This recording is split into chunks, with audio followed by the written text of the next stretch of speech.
Oke, nama saya Pijar Rizky Alexander Rijik.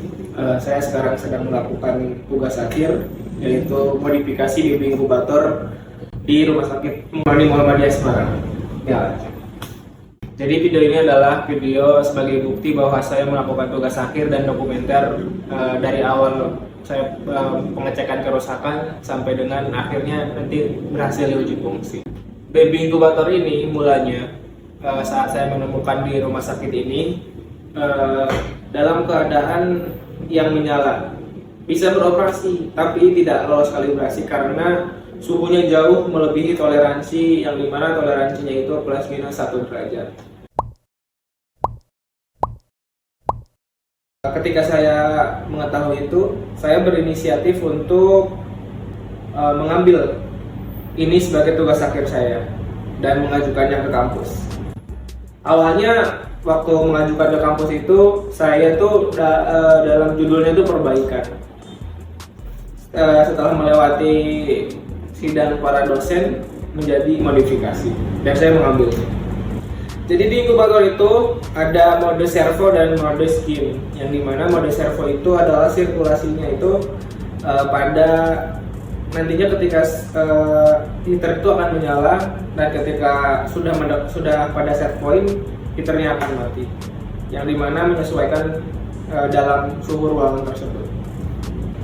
Untuk program, saya sangat mengandalkan internet, apalagi ChatGPT sangat membantu saya dalam mengerjakan program saya, dan dibekali dengan ilmu yang saya pelajari di STIKes Semarang selama 3 tahun dalam rangkaian dengan tentang sensor suhu, tentang relay, tentang microcontroller Arduino, dan lain-lain.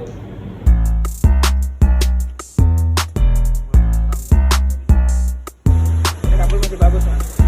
Ya, masih bagus semua ya. Subhanallah.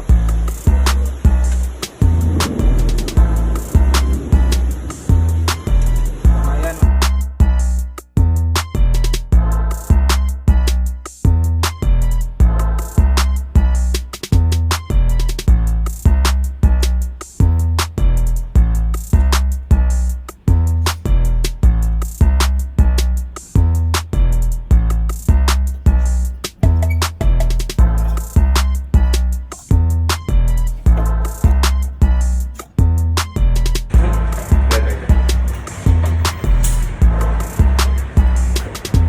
Ini untuk menyimpan komponen nanti yang akan dipasangkan di sini. Kita bersihkan dulu. Ini lagi masang apa, Mas? Ini sedang memasang rangkaian untuk mengontrol inkubatornya. Ini ada Arduino, yang sebelumnya itu Atmega. Ya, ini masih baru proses, ini power supply. Ini di sini ada LCD buat penampilnya. Ini ya. Ini relay. LCD-nya. Untuk relaynya ya? Ini relay. Oh, iya. Oke, Mas. Oke, tuh. Relay dari Tiongkok, Mas. Oke, Mas. Mas. Apapun yang saya lakukan di tugas akhir ini adalah apa yang saya telah dapatkan selama saya berkuliah di STIKes Semarang, pelajaran. Saya tuangkan di sini.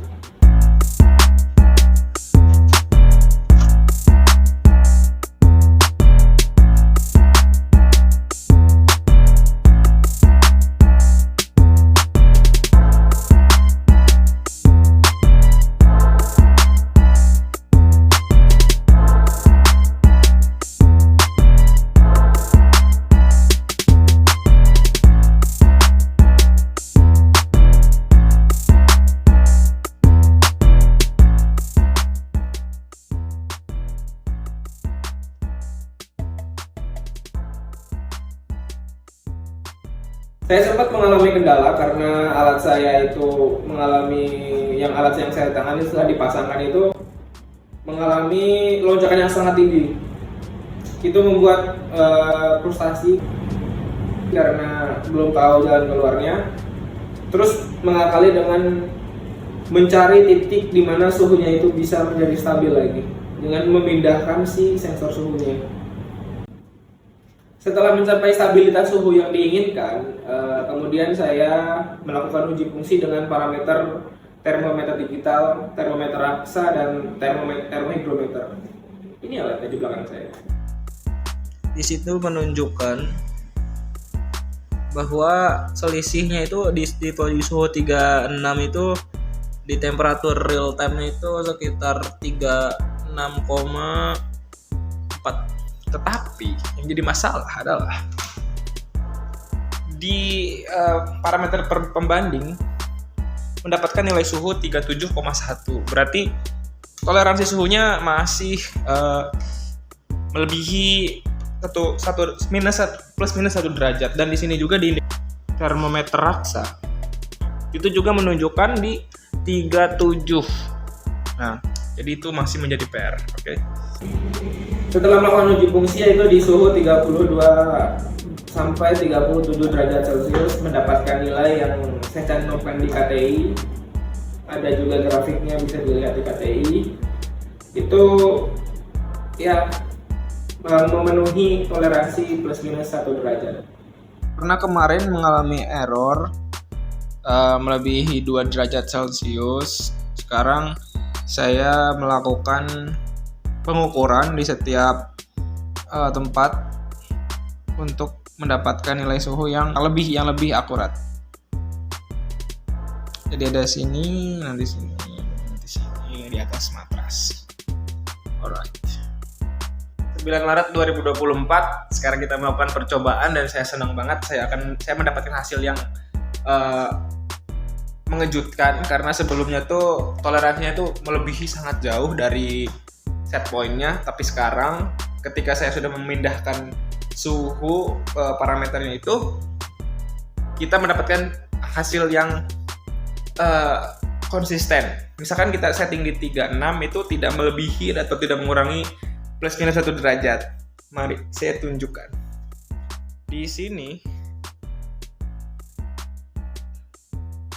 saya setting itu di 36 ya. Dan suhu real time itu 36,8. Kita menggunakan menggunakan parameter pembanding yaitu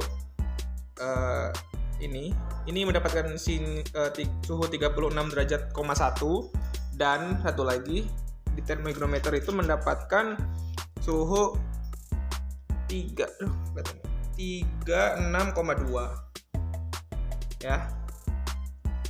Ini sangat kemajuan bahwa sebelumnya itu memang toleransinya itu cukup jauh. Ini sebuah kemajuan, tetapi yang saya dapatkan itu di alat inkubator ini. Jadi selalu ada fase awal di mana itu pemanasan, makanya ketika bayi akan diletakkan itu alatnya itu harus dinyalakan selama 30 menit untuk mencapai stabilitas yang diinginkan.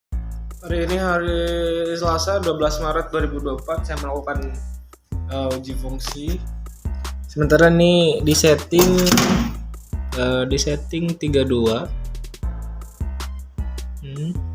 mendapatkan nilai titik pengukuran 32. Ini juga 32. Ini salah satu contoh pengukuran. Ini uji fungsi di suhu 33 derajat menghasilkan parameter pembanding pertama itu 33,4, yang kedua itu 33,4 juga nih tempat sensornya.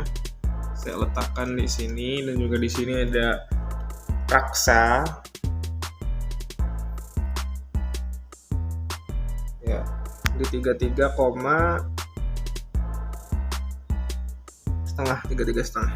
Ini di suhu 33. Oke. Dari parameter pembanding di suhu 34, nah ini di suhu 33,80. Ini waktu sudah sekitar 20 menit. Parameter pembanding lainnya juga sama. Ini juga 33,9. Dan di Raksa.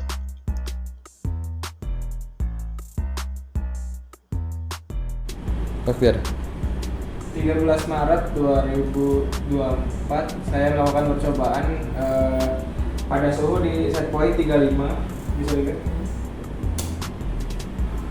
35. Nah, suhu yang dibaca oleh alatnya itu yang sensor yang pendeteksinya 35,40 dan saya melakukan perhitungan di matras. Di matras di titik ini menghasilkan di sini nih. Ini 35,5 dan di sini di titik 1 34,9. Nah, ini masih dalam toleransi. Ini setelah mesin dinyalakan 30 menit. Yes. Sekarang di perhitungan di set point 37 derajat Celcius menghasilkan nilai ini. Sini 37,30, di sini 37 pas, di sini 37,4 dan humidity-nya itu 58. Di termometer Aksa juga bisa lumayan dilihat itu 37,2 lebih dikit. Nah, ini lihat matrasnya. Nah, ini dari sensor suhu dari dibagi 3 tempat yang kita akan dihitung. Ya, mungkin seperti itu perjalanan tugas akhir saya tentang inkubator di Rumah Sakit Muhammadiyah Semarang. Saya berharap alat ini bisa berfungsi lagi. Sekian dari saya di video ini sebagai bukti tugas akhir saya. Terima kasih kepada Ibu Bapak penguji yang sekarang sedang duduk dan Paula yang sudah membimbing saya selama perancangan tugas akhir. Saya ucapkan terima kasih. Assalamualaikum warahmatullahi wabarakatuh.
Kembali ke samples.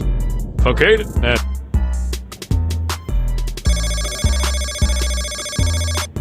Speranza kan dulu, pada ya saya